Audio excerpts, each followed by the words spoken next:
Hi there, welcome to my YouTube channel. My name is Ben, aka Notions. This video is a comparison, a video about OxyContin or oxycodone versus heroin in effects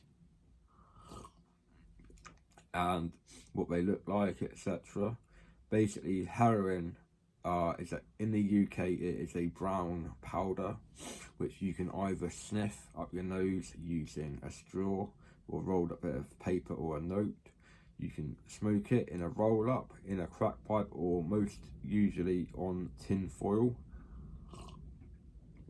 or you can inject it, which is obviously the worst way to do heroin, and you can get addicted to heroin much quicker if you inject it because the rush is there and it goes to your head much quicker than if you smoke it.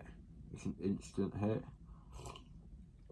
but only marginally quicker, because what I found, which is my experience anyway, when I smoked it in a roll up, it would affect me the same as smoking cannabis would affect me. It would take about 5 or 10 seconds for it to get to my brain and kick in. But if you inject it, it can take about the same amount of time actually to affect you, 5 or 10 seconds. But to me, heroin is pretty weak, and they might find that funny, but basically, I once bought 250 bags of heroin. Basically, they were about a gram each, or a 0.8 each. I know it's a lot of money, but I injected one after another, and I injected one, see what it would do, and I wasn't even very tired or drowsy at all. I still had all my faculties, so I decided to do another. So I did the other 0.8, and still it didn't really do anything. It just made me slightly drowsy. So it cost me £100 to be slightly drowsy. I've also found that when I do heroin, it gives me nightmares. I always have nightmares after smoking or pinning heroin. That's why I don't like the drug, really. I can't understand how it's addictive, to be honest. I've seen other people take it, and what other people get off it is nothing like what I get off it. Other people go on the nod, like what I do on OxyContin. They get very drowsy, they close their eyes, in and out of consciousness, stuff like that. And sometimes people go over on it, so you have to inject them with naloxone, which is what that yellow pen thing is. It's naloxone is an opioid antagonist. So that being said, an opioid antagonist reverses the effects of opioids and opiates. So if you're going to die from an overdose, intramuscular injection of the yellow pen, which is naloxone is within it, will reverse the effects of the opioids or opiates, so the person will come round and come back to life again. Now for OxyContin, this is my favourite drug, really. I used to be prescribed OC20s, which were pink. The coating was pink. Under the coating it was white. I used to purchase OC80s, which is 80 milligrams, quite obviously due to the name, just like OC20s are 20 milligrams. Now OC80s are very expensive. They are a dark green colour, and they say OC80 on them, I think. I haven't done them for such a long time, I can't remember for definite if they do say OC80, but I think they do. And they are quite a large pill, because there's quite 80 milligrams of OxyContin is actually quite a lot. My mate took 2 30 milligram Oxycodones, which is basically the same as OxyContin, but with a different name because it's from America. And he went over, and his girlfriend had to inject him with the yellow pen, which has naloxone in, which I was just talking about, else he would have died that night. he went over on 60 milligrams of Oxycodone.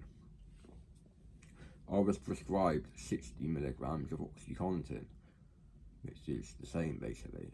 So my doctor was very negligible towards me in supplying a dose of OxyContin, which could make people go over, but it's all over now. I don't do any illegal drugs anymore. I don't even smoke marijuana. I smoke CBD hemp extract, but that's it. No illegal drugs such as cannabis, speed, MDMA, heroin or crack. Anyway, OxyContin had a very good effect on me. Made me very drowsy. I loved to talk on it, even though I was nodding, gouging out, in and out of consciousness. I just loved to phone people up in the middle of the night and just have a chat with them. But other people got a bit annoyed about this. So I lost quite a lot of friends for OxyContin. Not by dying, but by not wanting to talk at 3 in the morning. But there were some people about on Facebook, MSN Messenger, remember the days? Skype, things like that. I used to go on MSN Messenger every day. Usually the only thing open on my computer when I set it to away all the time. OxyContin is a dangerous drug. You can inject it, but it'll probably clog your veins and you could get blood clots and real bad problems if you inject it. So don't try it, please. You can sniff it, like what I used to do, by crushing it into a powder, and then using a debit card or any other card for the same size as a debit card, make lines of it, and I can't remember how many lines I got out of an OC80, but it was a few. And when you sniff it, it works pretty quick. And you can actually smoke OxyContin, because I didn't know this until I tried. I like trying new things, and I put OxyContin on tin foil, got a straw, was inhaling the vapour that we smoke from the tin foil, and it ran down the foil like heroin does, and it got me quite high, but not gouging high. It got me really talkative, and I found this quite a nice effect. So I did this sometimes with 20 milligram ones, but I used to chew them up quite a lot and obviously sniff them quite a lot. I loved getting the coating off them, and then they would be immediate release with the coating removed. So you put it in your mouth, suck the coating off of the tablet, and then swallow it normally, or if you want, chew it up, so it might work a bit faster, but it's negligible with the coating removed, that is. I used to do this with the 320 milligram oxys and 180 milligram oxy when I could afford it. This was about 5 days out of 7 in a week though, so I get 1100 odd quid a month of sickness benefits. So I used it to buy dodgy stuff basically, but I did buy computer parts. I bought a couple of laptops, a few desktop computers, parts, and then I built the computers. But a lot of money did go on the oxys, but not anymore. I'm reformed now. And I don't do illegal drugs, but I still have a knowledge of illegal drugs. Doesn't mean to say that I still do them though, does it? Anyway, I wouldn't like any one of my friends to be addicted to OxyContin, because I am on methadone primarily for OxyContin withdrawal. I'm on 80 mil, and it's still not enough. But I can't really ask for 100 mil because it's just going to take the piss. And I used to be on Subutex, Suboxone or Subutex, buprenorphine basically. I used to be on 12 milligrams of this. First of all, they put me on 8, that didn't do bugger all, so I upped it to 12, that still didn't do bugger all. So I just came off buprenorphine. I had to go 3 days cold turkey, then I was put on methadone. The reason for the 3 days cold turkey is because buprenorphine is an opioid antagonist, and this means that it'll work against the effects of opiates. So methadone would not work.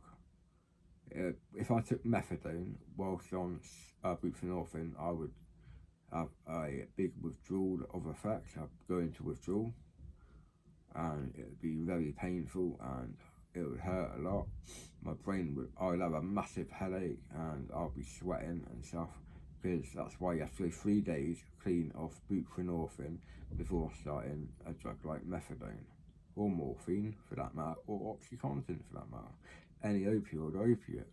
They all work a very similar way, by increasing your endorphins and also dopamine levels in your brain. And your endorphins are all over the place, really, mainly in your brain, but the feeling of the endorphins can be all over your body when you have a good drug. Or when you're a kid, you feel it a lot better before you've even done any drugs. It's a lot better then. I wish I never took drugs in the first place now. I really do. I would have a quality life if I never took drugs. Anyway, not sure what else to say about Oxy, but I used to be prescribed them off a doctor legitimately, and I used to buy a few, about 30 or 50 OxyContins, Oxy 80s, but I would settle for less.